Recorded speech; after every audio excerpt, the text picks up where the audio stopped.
This is Dave Kahn with XMD-NW.com. I'm here doing a phone interview with none other than one of my favorite all-time country stars that I've listened to over the last 30 years, Sammy Kershaw. How are you doing today, How Sam? you doing? I'm doing great, man. So, how's the weather been over in your area? I've noticed that, Louisiana, Texas, Oklahoma, Arkansas, my dad down there in Texas has been talking to me about how bad the weather's been. Yeah. A lot of water, man. A lot of water. Louisiana's getting a lot. Actually, I live in Louisiana, but I hadn't been able to get back there. I've been there maybe 12 days so far this year, and I might be able to get there for a couple of days next week before I get back out on the road again.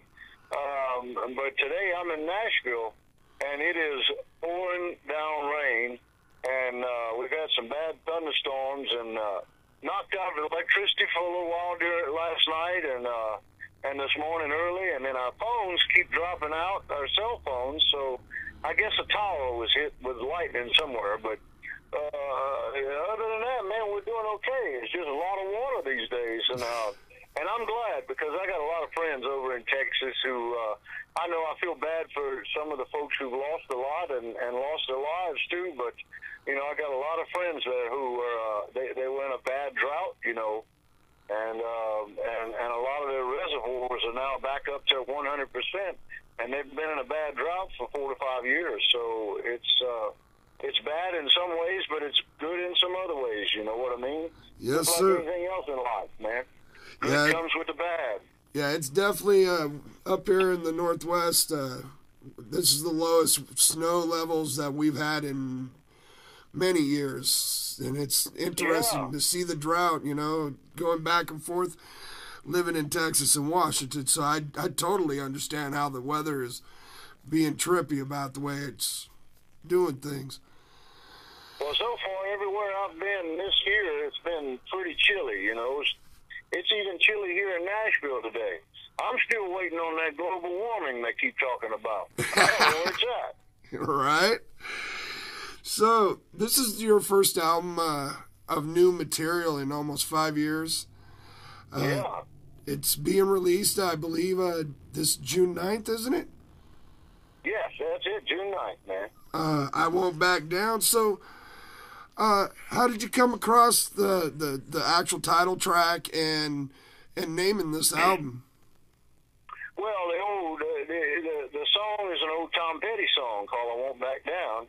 And, for the last 11 years or so, 10, 11 years, look, this has been a rough time in my life, as far as my personal life and my business and my career and everything. It's been pretty tough the last 10 years. And, but I never backed down, man. I just kept right on chugging, and with the help of some friends, who hung right there with me, and things have gotten better. Last year was the best year I had in about 11 years, and this year is even way better than last year already. So it's kind of like me, I won't back down, man. I just won't. And God gave me a great life and a great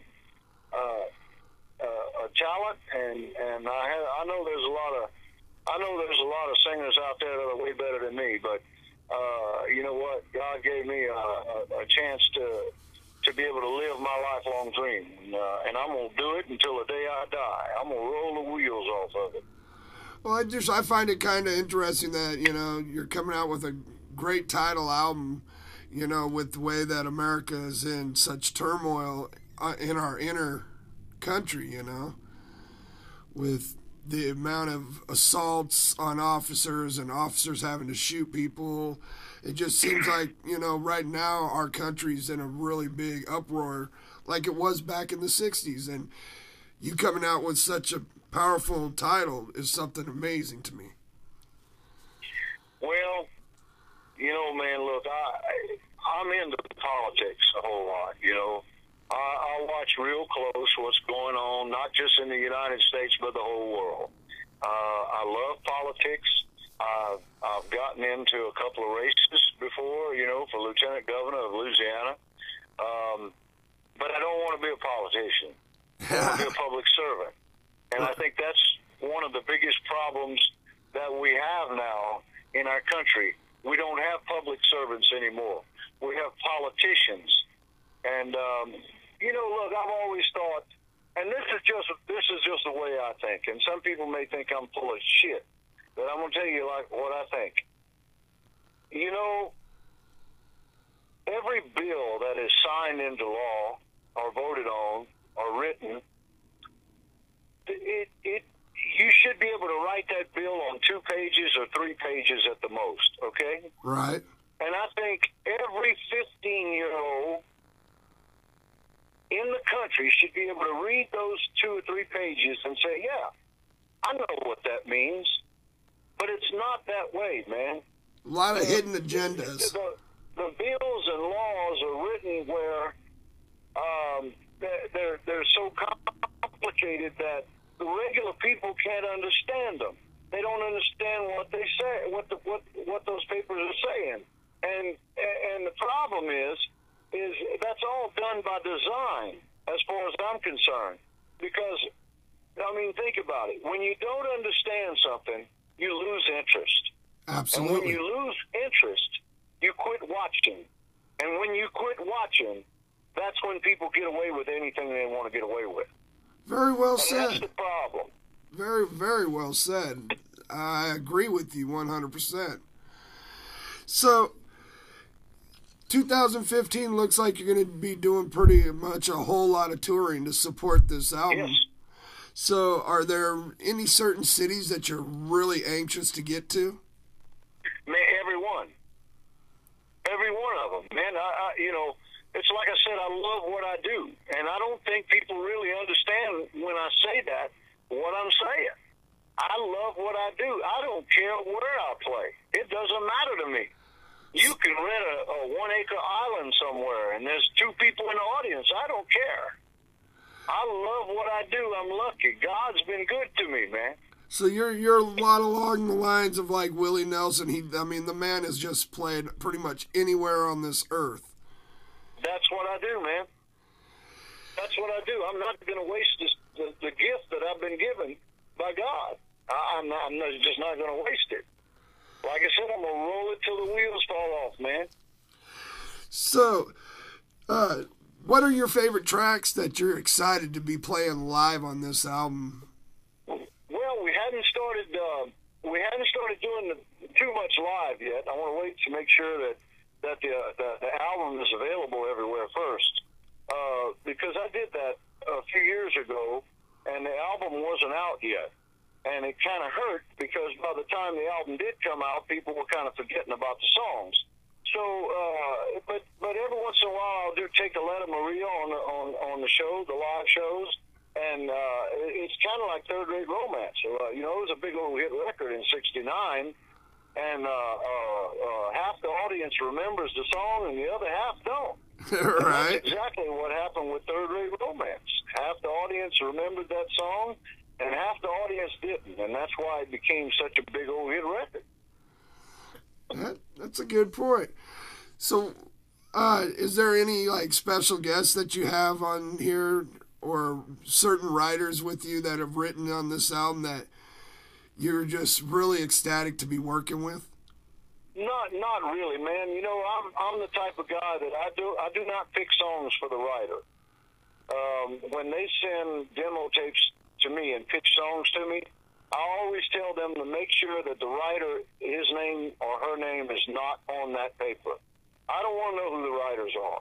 I want to pick the song for the song, not for the writer, because I remember a few years ago, I kind of fell into that situation where all I wanted was a certain writer to send me, I wanted them to send me songs from a certain writer, because, you know, a certain writer was having big old hit records with other people, and I wanted to get in on that. But it didn't necessarily mean that I was picking for the songs. And then I'm glad that I was able to get out of that before I went into the studio to do an album. And I've done it that way ever since. don't put the name of the writer on the paper. I don't want to know who wrote it until after I record it, period. Right. So how do you, what's your feel about this album and with it coming out? Are you really expecting a lot of us good fans to really enjoy this one? I mean, because you had some pretty outrageous albums. Yeah, you know what, man? Look, the big problem for guys like me, and some of the girls like me from, you know, say from the '90s, you know, we don't get played on radio anymore. You know, and some of us have continued to record albums in the last 10 years. It's just that, and people always ask, "Well, when you coming out with something new? When you coming out with something new?" Well, I just had something new last year, and they don't know. Because radio don't play us anymore, and they're not going to play us as far as for new material on country radio. They're not going to play it, and I'm not stupid. I know that, and I don't care. So that's why I think that social media comes in, really plays a big part nowadays, but you have to stay on top of it. And it's just like Facebook. I run my own Facebook, man. Nobody else does. So if something is said on my page, it's me. Unless I get hacked, you know, which every once in a while somebody will get on there and say something stupid and hack my account a little bit. But, you know, the true fans, they know that it's not me saying a couple of those things every once in a while. They know that. They know me. They know what I'll say and what I want. And, you know, that's our way, especially the artists from the 90s. That's our highway right now to the fans out there, and because we can't expect radio today to play us, not right now. But I do believe that that they will play us one day again for true country music. So, do you feel that country music today is more of pretty much like it? To me, it seems like today's country is more of what our 80s rock and roll was.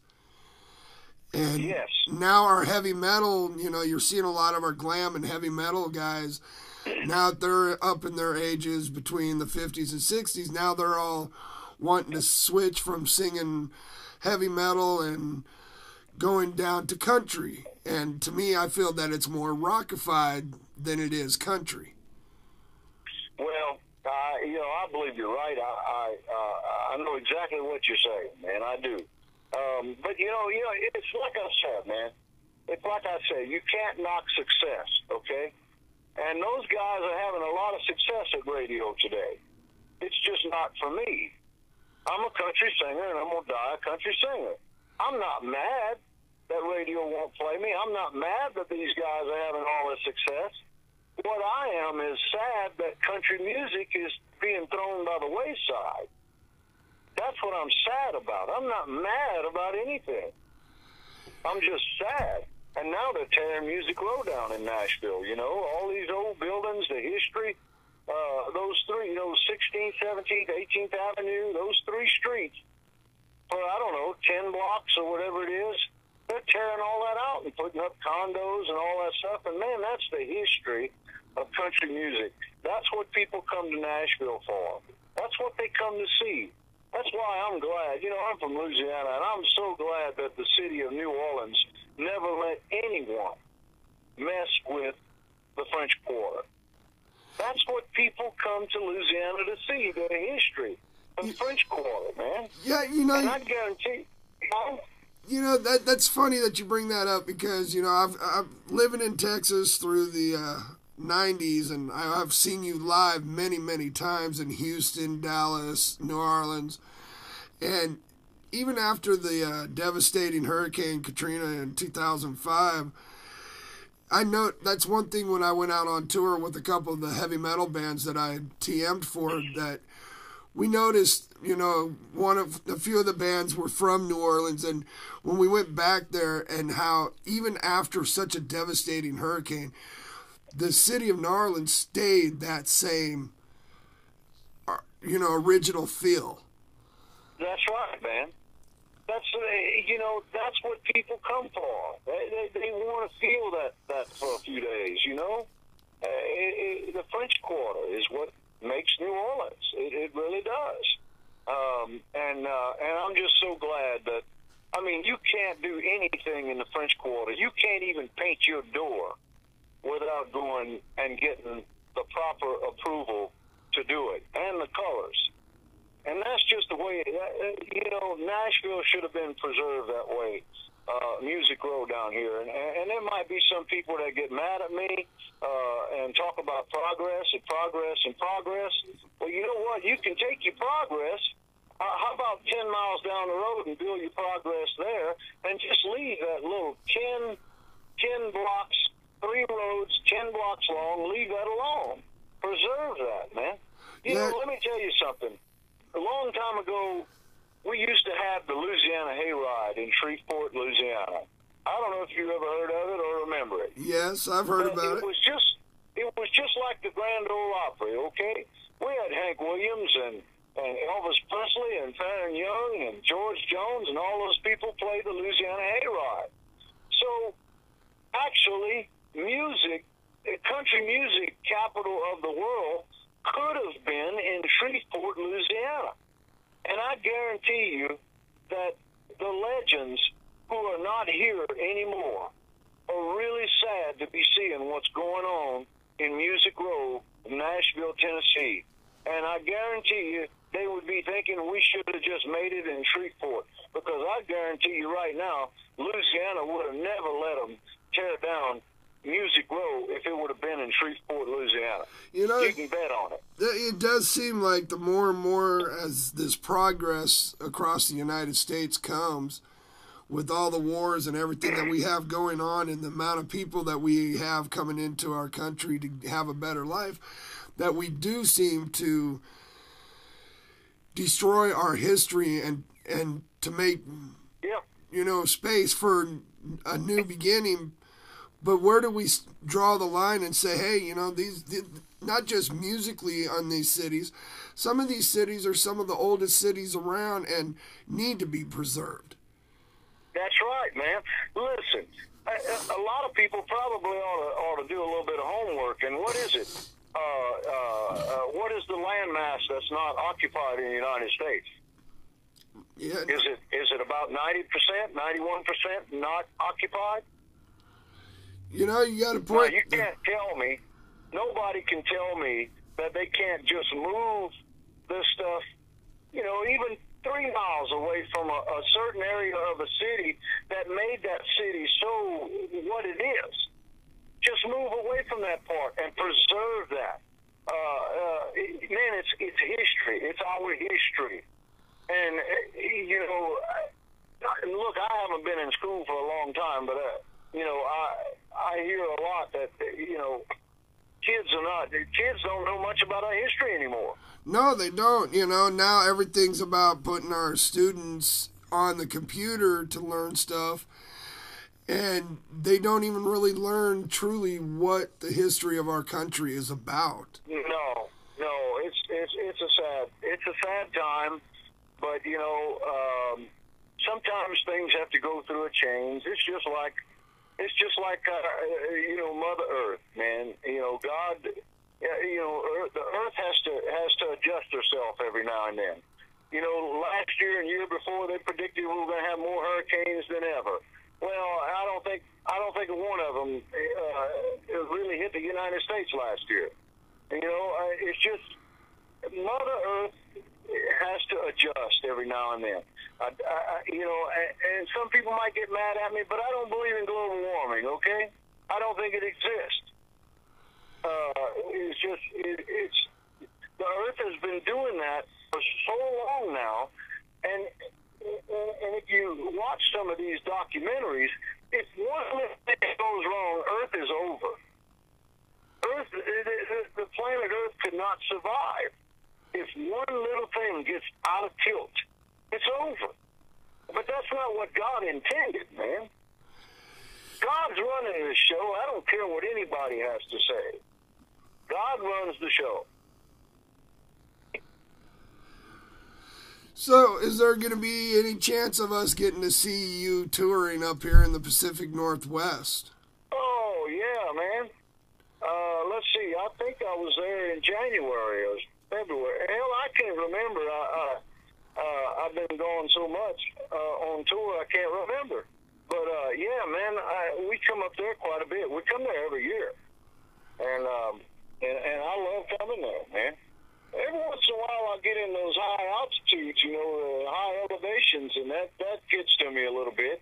It always has. I have a hard time acclimating, ever since I can remember when I was a young guy, even way back then. I've always had a tough time acclimating. So, but that don't mean I don't like going,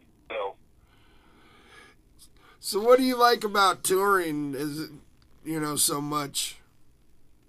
Is that instant. When you get on stage, it's not like going in the studio recording an album and waiting for radio to play it and waiting for it to become a hit and all that stuff.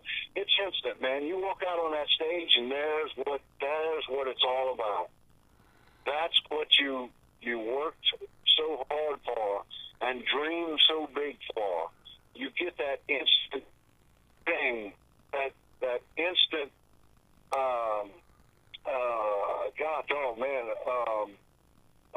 it's a simple word, and it's just passing my mind right now. Gratification? But anyway, if you walk out there and do something, you feel right away the people are loving what you're doing, and they appreciate what you're doing, And like I said, it's just instant, man. There it is, bam. And then you remember every night on that stage, this is what I worked so hard for. This is what I dreamed so big for. This right here. This is the feeling right here. Well, I know that you're a very busy man. Like you said earlier, you've been doing this since 8 o'clock this morning, and you still got a couple hours to go. Yeah, man. I've been a great fan of yours for a while now, Thank you. Trailer Park, and I can remember so many great hits, and I'm looking so much forward to this album. I really hope to get to do a video interview when you come up through the Pacific Northwest. I'm really anxious to, help push this album because I'm with you. I do feel that true country music is not being recognized anymore, and it's kind of nice to see guys like you and Garth Brooks starting to come back out and say, hey, hold up, you need to hear the crooners again, the true, down south country where it really is heartfelt, not a number one hit only, but it's truly a heartfelt music. Right. Well, I can tell you, my friend, we're going to give it hell. I'm so glad that you are coming out with this new album. Once again, it's called I Won't Back Down, being released June 9th. Sammy, thank you so much for your time, and please be safe with all that weather down there in Nashville and Louisiana, and and I wish you man, we'll be cool, man. Everything will be cool. We'll be cool in the gang, man. Yeah, and I wish you the best, my brother, on this tour and safe tours and travel. Well, thank you, my friend. I appreciate your time. We'll talk to you soon. Thank you, Sammy, and thanks for your time. Yes, sir. Bye-bye. Bye-bye.